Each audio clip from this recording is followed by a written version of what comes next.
Welcome to the English with Kirsty podcast from www.englishwithkirsty.com.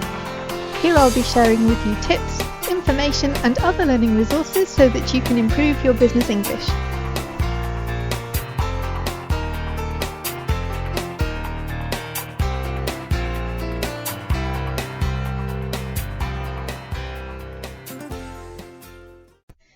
Hello everybody and welcome to episode 57 of English with Kirsty. Today we're going to talk about podcasts and how they can help you to learn English or another language if you're learning another language. So obviously podcasts such as this one will help you because they give you information about the language that you want to learn, but other podcasts about other topics that have nothing to do with languages can also help you. So if you find things that interest you and podcasts on other subjects, they can also help you to learn English. But how? I've got 10 ways in which they can help you here. I'm sure there are more, but I stopped when I got to 10. So firstly, they expose you to the spoken word, which means that you're just using your ears. So there's no reading involved. Maybe there's additional information, but generally the podcast is the spoken word. So you're practicing your listening skills because you have to listen to the people to find out what they want to talk about. So there's no watching involved unless it's a video podcast, but they're more rare than the audio ones. It's a listening exercise. Way number 2 is that you have the sound file. So it's not like something on the radio or the TV or in a conversation where somebody says something and it's gone. You think, oh, what did he or she say? And you don't know and you can't check back. With podcasts, particularly shorter ones, you can listen to them twice if you want to, or you can skip back a few seconds to find out what the person said. So you have the file and you can listen to it as many times as you need to really understand what's being said. So that's a bit less pressure than, for example, listening to something on the radio, because you only get one try with the radio unless it's a recorded broadcast. But with a podcast, you can go back and check things again.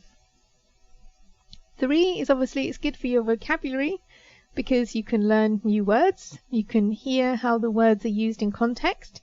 And if you find a podcast about something that's of particular interest to you, maybe like a special interest or something related to your area of work, then you will find vocabulary that's specific to that. And it will help you to develop more specific vocabulary, or perhaps you want to listen to people having more general chats, and it will help with your conversational English as well, because often podcasts aren't scripted and people will just say what they think, and that can be a really good way to practice listening to spoken general conversation if that's the kind of podcast that you're listening to.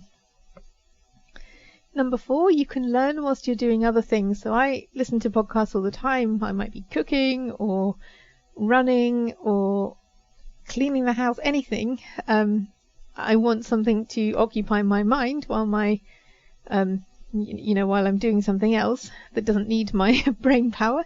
So it's good. You can be on a journey somewhere. You can be on the train, on the bus. Podcasts can be listened to. You can build them into your day, so you don't have to find an extra half an hour for English learning if you listen on the train or something like that. Listen while you're going for a run or anything. You can fit it into your day while you're doing other activities. So it's good because you can multitask. As long as you don't really need to focus intently on thinking about what you're doing, you can listen to a podcast as well. And you don't need to be watching anything because it's an audio file. Number 5, you'll hear a range of voices. So when I'm teaching, I use audio clips and podcasts and other things sometimes because I don't want my customers just to listen to my voice.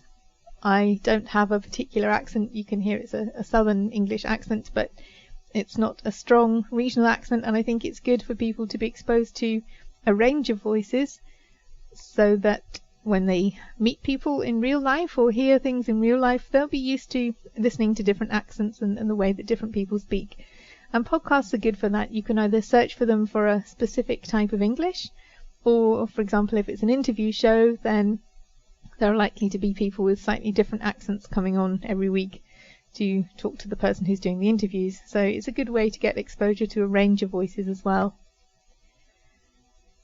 Number 6, listening to something that interests you will encourage you to learn, because it won't feel like, oh, I have to do an English exercise now. It'll be, oh, okay, I want to learn about this topic or whatever you're interested in. So if you feel interested in or passionate about the subject, then you're going to be more likely to want to find out more about it and listen to something about it. So whatever you're doing, whether you're on a course or taking private lessons or working on your own, try to find materials that will interest you, because then your motivation will be higher. Number 7, they don't have to be long. So for example, a film might be a couple of hours, but a podcast, some of them are just half an hour, or even like this one, around 15 minutes.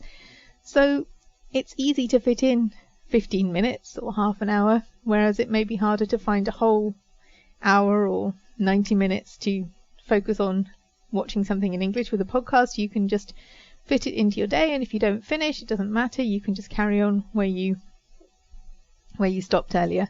So they can be short and it can be easier. I know somebody who found a podcast that was around the length of her journey to work. So she drove to work and from work and had podcasts that would last around the length of that journey. Of course, it would be different if there were problems with traffic or something like that. But she found it helpful because she knew that it would last that time, and then she could go and do something else. And it felt manageable because it wasn't too long. Number 8, they provide you with regular input. So most podcasts are produced on a fairly regular basis.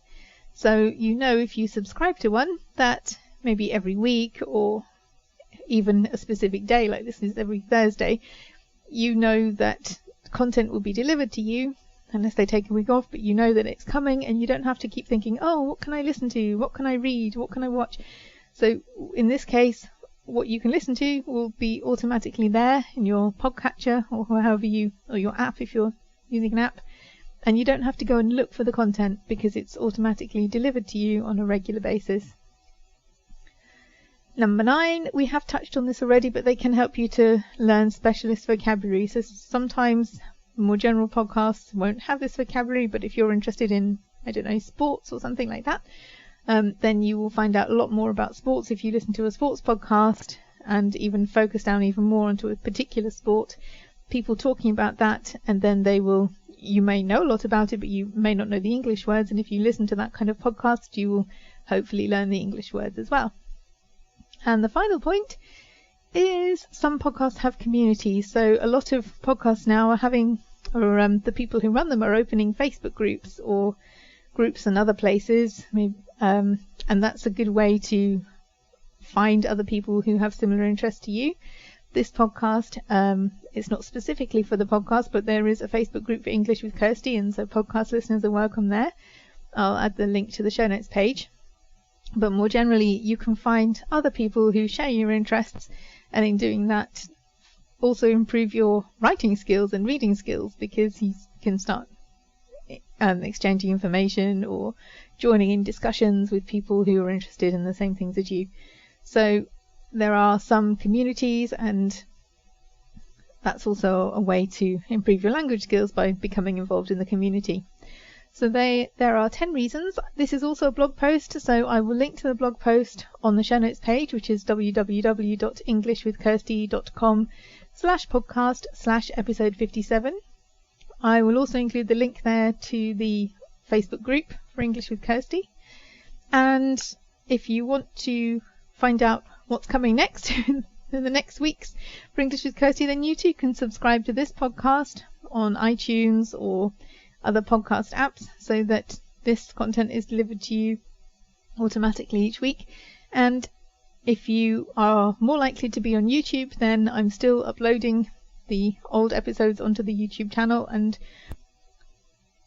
so once I've finished, there will be new content on both the podcast and the YouTube channel, so you can subscribe to that as well. In fact, I'd be happy if you did.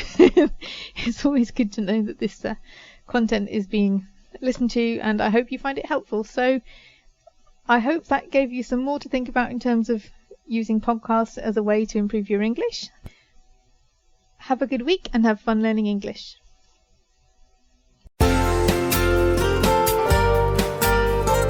I hope you enjoyed this episode of the English with Kirsty podcast. If you have any questions or comments, my email address is kirsty@englishwithkirsty.com, or you can go to www.englishwithkirsty.com/podcast, where you'll find information about the individual episodes.